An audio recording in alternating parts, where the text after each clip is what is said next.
আজকে আমার রেসিপি হচ্ছে ভেন্ডি আলু ঝিঙে আর পটল দিয়ে একটা পোস্ত।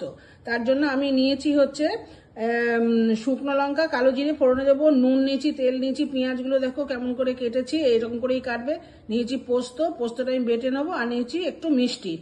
আর তোমরা চাইলে পটল ঝিঙে স্কিপ করতে পারো, শুধু আলু ভেন্ডিরই পোস্ত হয়। আমি সবজি একটু বেশি খাই বলে ভেন্ডি সঙ্গে ঝিঙে আর পটল যোগ করে দিয়েছি। পোস্তটা বেটে নিয়েছি, এই যে দেখো পোস্ত বেটে নিয়েছি। আমি তেলের মধ্যে কালো জিরে আর শুকনো লঙ্কা ফোড়ন দিয়েছি, ভাজা হয়ে গেছে। এবার আমি দিয়ে দেবো আলুগুলো আগে দিচ্ছি, কেন আমি আলাদা করে কোনো সবজি ভাজবো না। আমার সবজিগুলো ভাজা হয়ে গেছে।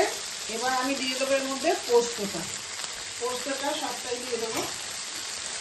পোস্তটা একটু বেশি লাগে, পরে আমি বাকিটা একটু জল দিয়ে ধুয়ে দিয়ে দেবো।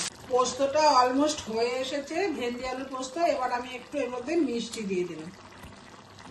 এটা রুটি ভাত সবকিছুর সঙ্গেই ভালো লাগবে খেতে। ভেন্ডি আলু পোস্তর ফাইনাল লুক তোমরা দেখে বলো কেমন হয়েছে।